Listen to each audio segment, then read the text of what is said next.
Welcome to the Legalpreneur Podcast. I'm your host, Andrea Sager, founder and CEO of Legalpreneur Inc. As a serial entrepreneur and someone that works exclusively with small business owners legally protecting their business, I'm dedicated to covering common legal issues faced by business owners, providing you with the business knowledge you need to catapult your business's growth and showing you just how some of the world's most elite entrepreneurs have handled these legal and business issues themselves.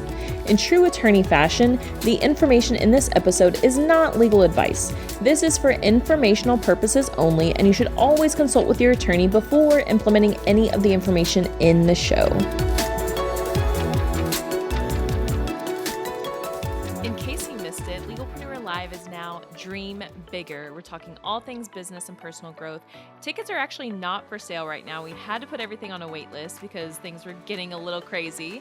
And on July 11th, we are having a humongous blowout sale. When I mean humongous, I mean like 70% off of your VIP ticket, plus like another added bonus. However, this offer will only be available to those on our text list. So text the word event to 832-225-3164. Yes, 70% off of your VIP ticket, and there's another amazing thing in there, and you're gonna be like, what the heck? Have you gone crazy? No, I have not gone crazy, but text me. We will get you all the details. And seriously, nobody else is going to get this offer. You have to be on the text list. This will be available for 24 hours only on July 11th to get you a ticket to Dream Bigger. Still happening October 5th through the 7th in Phoenix, Arizona, covering all things business and personal growth. Hey there, welcome back to another episode of the Legalpreneur Podcast. Today's guest is none other than Jake Kelfer, 3-time best-selling author who helps entrepreneurs write and launch a best-selling nonfiction book. He is seriously just like a hype man like no other. He is like your BFF in business. He's just fucking incredible. Jake, thank you so much for being here today. Let's go. We can bring the hype all day in here. I mean, you just teed it up. So I'm excited to be here and get into it. Absolutely. So get us started, Jake. Tell us how you got to where you are today in business. Oh, it's been a heck of a journey. I mean, it started with, I went to college and you're going to be like, why did you start here? But I went to college thinking my entire future was planned out. I realized at a young age I wasn't going to make the NBA. So I said, well, if I can't be in the NBA, I'm going to represent NBA players. I'm going to be a sports agent. I'm going to go to college and I'm just going to just run the world, right? And I had this entire vision in my mind. And I was in college and I interned at all these agencies. And right before I get ready to graduate, the agency that was going to hire me goes on a hiring freeze and they say, Jake, we can't bring you on. And I was like, no way. Right? Like I'm going to be hundreds of thousands of dollars in student loan debt. And now I'm going to graduate college from USC without a job. Like that's not Jake Kelfer. That's not what I'm all about. And so luckily I'm like, all right, this is just another test, right? This is the test that's going to say life isn't always going the way you expect it to go. And this is the first time I really realized that. And I was like, all right, let's make this adjustment. And just so happened that I started networking with people and I get offered to work for the Los Angeles Lakers. Now, an LA guy growing up, that's the greatest franchise in the history of sports. I was like, yes, count me in. Like, I want that job. So I work for the Lakers and I keep realizing like, okay, there's more to life than just being in sports. There's more to life than like working with famous people. And I had an experience where I got to watch Kobe. It was his final season. And I got to see people spend their life savings to travel the world to spend 3 hours in the nosebleeds watching Kobe play one more time. And I was like, that's what I want to do. I don't care the vehicle, but I want to have people change their lives. I want to impact people so much that they're willing to travel around the world for a chance to have a better opportunity, a memory. And the way that I started doing that was I was like, you know what? I can help people. Maybe not everybody like Kobe, but I could help 3 people. I could help my brother. I could help my fraternity brothers. And so I ended up writing what became my very first best-selling book called Elevate Beyond. And when Kobe retired, I launched this book and a new trajectory of my career began. And over the next few years, I continued to write different books. I started speaking all over the world. I continued to work in basketball, helping people turn their dreams of playing pro ball into their reality. And ultimately, it's led us to this point where now I have 3 best-selling books. I coach entrepreneurs, thought leaders, service providers, how they can actually now take their experience and knowledge and turn that into their own book so they could grow their business and change the lives of people they want to impact. You are incredible, number one. Number two, I know you left out a kind of a big piece of your history about the combine and how you have helped basketball players actually like play basketball for a living. Can you please allude to that just a little bit? Of course, of course. So while I was writing these books, while I was getting things started, you know, even though I wasn't going to be an agent anymore, I still wanted to help NBA players. Like the whole reason I wanted to be an agent was to help these NBA players achieve their dream of playing pro ball. And so I ended up creating an event that was predicated on getting top prospects into a chance to raise their draft stock and turn their dream of playing pro ball into the reality. And so what we did was we helped them get noticed, we helped them get signed, and we helped them get paid. And over the course of the 3 years we ran the event, we helped over 70 guys get signed, $20+ million in contracts, a first-round draft pick, 30 countries of contracts signed. Like, you name it, we were able to do it and bring together some life-changing opportunities. And that is like the motto of how I live by, is like, let's turn dreams into reality and let's freaking go. And so that was a big part of the story. That is so incredible. And you know me, like I'm a huge sports fan, like especially when it comes to Houston sports, namely the Astros. Like, you know, talk Astros all day. Like, let's chat. But basketball, like basketball is a thing for me. I'm just not a huge basketball fan. Like, you want to talk about sports, I'm all about baseball. Anyways, so I love that though, because actually I never knew what I wanted my role to be in professional sports, but I wanted a role in professional sports. And the fact that you wanted a role and you still fucking made it happen, even though the company that you were supposed to be working for didn't hire you, like that's fucking incredible. Like, that is insane. Like, kudos to you for making that happen. And so I'm just like, curious for my own knowledge. Do you keep in contact with any of those players that you like got help with? Yeah, so I stay in touch with a few of them. Obviously now it's a lot more sporadic, but you know, one of the guys I stay in touch with every once in a while is Jayshawn Tate, who's on the Rockets. You know, there's a few other guys that I still stay in touch with, a bunch of the agents, a bunch of the NBA execs. So it's still fun, but what's really cool is now I can be a fan and still have these contacts versus being in the business and, you know, really having to like hide my Laker fanhood a little bit, because now I can just be a fan and just go buck wild, have a couple of beers and say, let's party, you know. Yeah. It's been a fun journey, and it's cool that as a kid growing up wanting to be in the NBA, you know, I figured out a way to get in front of the best athletes in the world and meet a lot of these people that I'd looked up to for so long. And so that was just really cool that I got to play a small part in people becoming millionaires from a basketball side of things. Like that's pretty cool for me, you know? So because I'm such a big baseball fan, but ultimately a big sports fan, I love your story about getting these men jobs playing basketball for a living. But aside from that, now you help people literally fulfill their dreams, fulfill their desires by helping them write a book. And can you tell the audience, the listeners, like what are some of those amazing stories from people that are just like, they couldn't have fucking did this if I didn't like help them write a book? Yeah, I mean, so, you know, writing a book is one of those dreams that a lot of entrepreneurs have. Right. You could look at statistics and it's somewhere upwards of 80+% of people have a dream of writing a book, and very few people actually do it. And, you know, for me, when I wrote my first book, it was like life-changing. Okay. When I wrote my second book, I got invited to speak in China before the book even came out. Like what in the world, like 25 years old, getting invited to 10-day speaking tour in China because I wrote a book on networking? Like that's insanity. Right. And then my third book, like I got to interview some of the people who I looked up to from the minute I started this journey as an entrepreneur during my Lakers. Like I interviewed John Lee Dumas and Pat Flynn. Those were the first podcasts I ever listened to on my drives in traffic from LA, right? And so books have opened up everything, but what's the craziest thing about it is everybody wants to write a book. And the biggest thing that they say is, well, who am I to write this book? I don't have time to write this book. Nobody wants to hear my story. And, all bullshit aside, like people want to hear your story, especially if you've already been paid to teach them what you know, because your story is what gave you a chance to learn the lessons you need to inspire somebody else. And so writing a book creates so much opportunity for the person writing it, not only because it's a dream fulfilled, but because it has an exponential ripple effect. You write your book once and then someone else reads it. They share it with 3 people.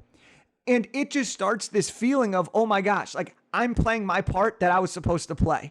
And so writing a book is so beneficial as a business owner. It's so beneficial as like a dream achiever. Like there are just so many amazing things that come with writing a book. And I could give you tons and tons of stories, but I want to be respectful of our time. But yeah, there's a ton of stories that we could dig into too. Oh my gosh, I would love to dig into all the stories. But so one question that I do have, so tell me more about like your transition from going from this event that you held for 3 years to now helping people write books. Like that's kind of a big transition. So talk about that. Huge transition. For sure, like basketball, NBA athletes to entrepreneurs writing books. But here's the kicker here. The goal of the combine was to help players turn their dream of playing pro basketball into their reality. In between that, I ended up writing my 3rd book during the pandemic. Following that, I had a coach that I was working with, and she suggested, wait a sec, Jake, like, why aren't you coaching people on how to write books? You've written 3 now, and they've all been bestsellers. Like, people want to know that. And I'm like, you know what? You're right. People are always asking me about that. Why don't I turn that into a legitimate thing? And so we started making that adjustment. And the thing that makes the most sense is it's the same concept. We turn dreams into reality for NBA players, and we turn dreams into reality for entrepreneurs. The only difference is the vehicle at which we do it. And so because I've worked with people at the highest level in sports, we took everything that we learned about that. What are the key principles to getting somebody an advantage in their industry? And we turned that into leveraging books to grow your business, build more credibility, get more marketing opportunities, get more speaking engagements, create more impact, and ultimately just have more freaking fun in this game of life. And so like that's how it really evolved. Was I was doing the event, wrote my 3rd bestseller, and then started to focus on teaching it, and people are just eating it up.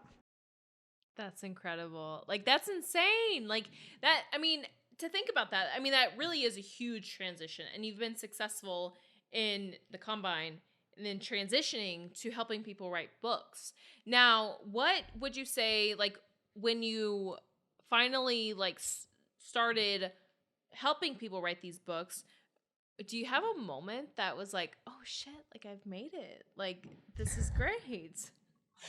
I've had moments where I'm like, let's freaking go. Like this is what I need to be doing, and I need to be doing it now, right? And I have somebody right now who's working with me, and she was like, Jake, I want to write this book, but I got tons of things going on. I'm launching. I'm running a successful business. Like, does this make sense? Is it going to give me what I need? I want to get to that next level. And I was like, absolutely, right? And she starts writing her book, and she's not even done with her book, and she's already been invited for different speaking engagements with Glennon Doyle, Jasmine Star, and some of these other like big name female entrepreneurs. And that's why she's writing this book. And so everybody has a different reason for why they want to write a book. Some people, I just want to share my message. I've been through hell and back. I want to share that message. For other people, I want to use this book to generate leads to grow my high-end coaching offer. Some people want to use a book so that they can fulfill their dream of public speaking, right? There's so many different reasons why people do it. But at the end of the day, like all of these moments when people say, gosh, I did it. When they go out and pick up an Amazon package, except this time it's their book, and they hold it up and the tears start to come down their face, and they're like, this is amazing. Those are the moments that get me the most excited. I don't care about the teaching it as much as I care about them having that final product. And that's that's the stuff that we live for. And that's why we do what we do in our life. And anything that we do is to see other people have that great success and accomplishment. Yes. Oh my God. I have goosebumps. Like, I know you can't see, but I like legit have goosebumps. So for those that are listening and they're like, oh my God, yes, like I need to fucking write a book. How do people even get started? Well, the first thing you do is you DM me and we say, what's up? How you doing? Right? But you gotta, here's the truth.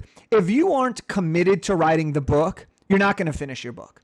I can't tell you how many conversations I've had with people that are like, I've been wanting to write a book for 10 years. I have 45 different journals with pages and pages of content. I've been called for this for 12 years, but I just haven't been able to do it. Or I've started to write, but nothing seems to ever come to a final product. And so if you're really getting started, you got to address a few things. Number one is you have to say, do I really want this? If you really want this, because you will be tested when you write a book, right? There's a reason not everyone has a book. It's hard. But it can be simple. It's still going to be hard. But we break down the process. And so the question you have to say is, am I committed? The second question you have to say is, well, who is this book really for? Right? Gone are the days where you need to focus on putting a book out there for everybody. You need to focus on a book for a specific person to get the result that they're looking for so that you could achieve the result you ultimately want. Number three is you got to ask yourself, what is the intention? Why do I actually want to write this book? Okay, we have someone right now and she's writing this book because she wants to have this book to inspire women, but she also wants her kids to know who she really is. And she was in the middle end of her rough draft. And this is where a lot of authors get stuck. And she was like, Jake, like sometimes I'm waking up and I'm saying, why am I even doing this? And I said, well, let me ask you this. Why are you doing this? What did you say the first time we talked? And she goes, I'm doing this because I want my kids to know my story. And I said, do you have any more questions for me? And she goes, nope, I'm in. And she finished her book the next week. And the point of this is we have to get clear, right? Are we committed? Who's it for? Why are we doing this? And then we have to say, let's go. We have to trust the universe, trust the process, and also trust the person that's going to help us get this book done, right? Because accountability is absolutely critical in writing a book. So if you do those things before writing, you open yourself up to a lot more potential to actually complete the book and create something that you're proud of and that can impact others. Yeah, that's beautiful. And I know, like, if you're listening and you're like, yes, like I'm called to write a book, like reach out to Jake. Like this is what he does for a living, is he helps people get these books out into the world, and not even just like out into the world, but also helps people like truly launch them to make them successful. Right? Yeah. Yeah. And here's the thing too, is like, if you're interested in writing a book at all, reach out. I will tell you if you're not a good fit, believe me, right? Because I know how important a book is to most people. And if you're not a good fit for me and I'm not a good fit for you, we ain't going to work together. And I'll direct you to someone who I believe could work with your style, because I'm so confident in the way that we approach it that it works for a specific type of person. And so if you want to write a children's book, I don't do that, but I got someone who will help you write the best children's book ever. Yes. If you want to write a fiction book, I got you covered. If you want to write a nonfiction book though, that will grow your business, share your story, I will be your guy most likely. All right. So it's really, really important that if you're thinking about writing a book or thinking about launching a book, maybe you've already written it and you need help getting to that finish line or to bestseller status. Like, these are the things that we help people do, because we help you launch it in a way that gets to the results you ultimately want, not the results that society thinks of when it comes to actually launching your book. And there's a big difference there. Yeah, that's incredible. Okay. So let's do a little shift. So throughout, this business, previous businesses, how have you actually used, if at all, the legal stuff to your benefit? Or have you, like, what's the legal shit that you've gone through? Yeah, I mean, I've been pretty blessed that I've dotted my I's and crossed my T's. All right. And I mean this, a lot had to do with the basketball players, right? Like, this is an industry where there's big money, there's a lot of scandals, there's a lot of things that could go right or wrong. And so when it came to the legal stuff with my combine, and I'll start here before I move to the book stuff, because I've learned so much that now the book stuff becomes a little bit easier. But I really had to learn like how important and why you need contracts for literally almost everything that you ever do. I had to learn and understand how to read a basic contract. Even though I was going to rely on support from the experts, if I didn't know the basics, I was going to get screwed, right?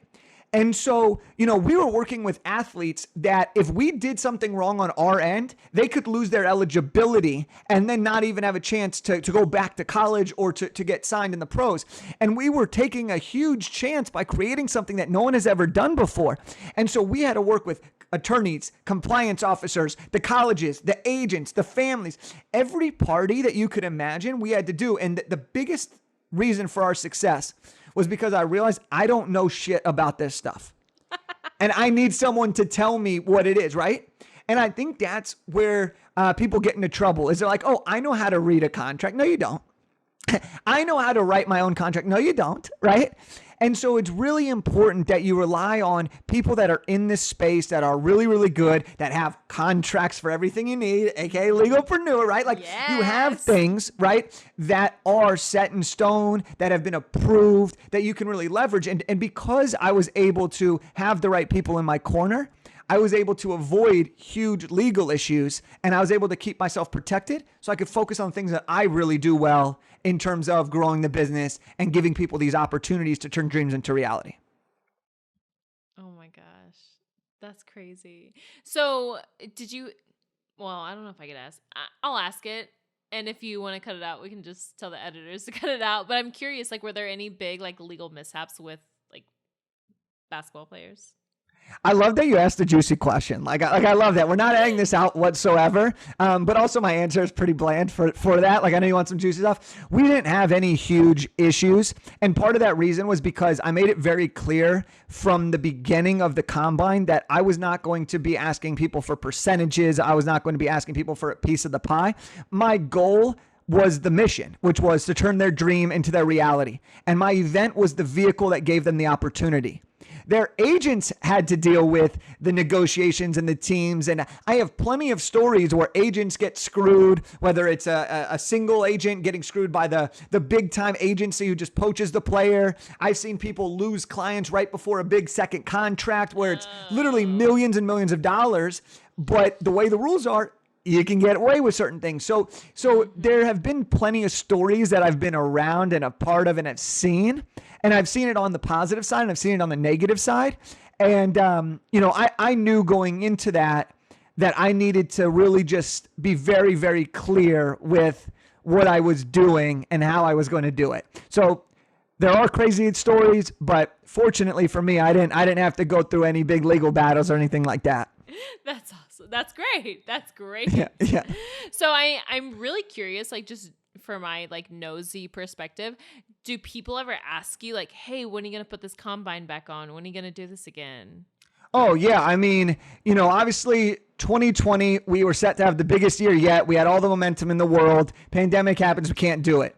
2021, there was questions around, are we going to do it or not? Truthfully, it was going to be a big undertaking, and COVID testing on the medical side, that was going to get dicey and interesting, and nothing was set in stone.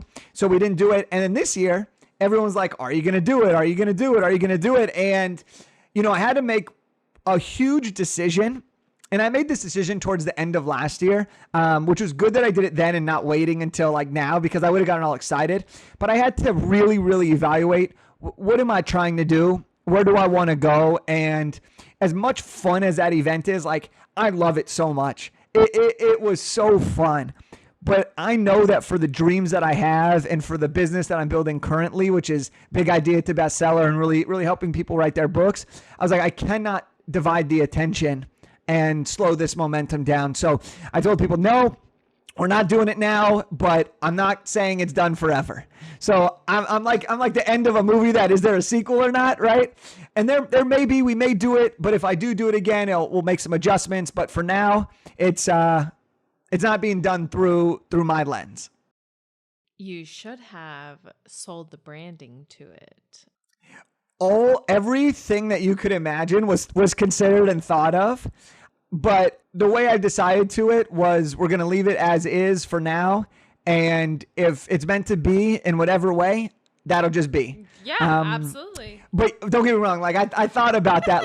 Could I sell the branding? Could I sell, what assets do we have that are sellable? Is there a way to sell IP? Is there a way, all of these different things? I went through that. None of it made sense for the time at that time. Yeah. No, I completely understand. For sure. Okay, so Jake, before I let anybody get off my show, I have to ask them the one question, and that is, what is your number one business tip? So if somebody just random off the street comes up to you and they're like, Jake, I'm like suffering in my business. I have no idea what the fuck to do. Like, please give me your number one tip, please. Oh, this is such a great one. I always have different answers for this, but this is the one I'm feeling now. Live your life by the ACE method. Here's what it is. A is for action. You better take intentional action towards the destination you aim to go. Number 2 is C, connection. Make sure you make meaningful connections with the right people who can help you, the right people who can support you, and the right people that will make you feel valued, loved, and heard. And then E, enjoyment. If you don't enjoy the process and the pursuit of greatness, it's never going to make a difference at the end of the day. Take intentional action, build a meaningful connection, and have great life enjoyment in the pursuit of success. You live by that method, whatever business you're building, things will fall into place, you'll see results, and you'll be a little bit happier because of it. I love that. I love it. Okay, so tell the audience, where can they go to find you online? The best place is to go to Instagram at Jake Kelfer. And if you want to learn more about how to write a best-selling book in an hour a day, we got a training for you. If you want to chat in the DMs, I got a response for you. But Instagram is the best place. It's the place I spend the most time right now. Would love to chat, would love to connect, would love to hang out. Perfect. Everything will be in the show notes. And see you next time. Thank you. See ya. Here at Legalpreneur, we're committed to providing a supportive legal community for all business owners. I know how scary the legal stuff can be. If you found this information helpful, I would be so grateful if you could share it with a fellow business owner. And quite frankly, it doesn't cost anything to rate, review, or subscribe to the show. Your support helps me reach more listeners, which allows me to support more business owners in their entrepreneurial journey. Have any questions or comments about the show? Feel free to drop me a line on Instagram. I promise I read all of the messages and comments. And if you want to be a guest on the show or know someone that would make a great guest, simply fill out our application form and a team member will reach out if we think it's a good fit. I'll see you in the next episode.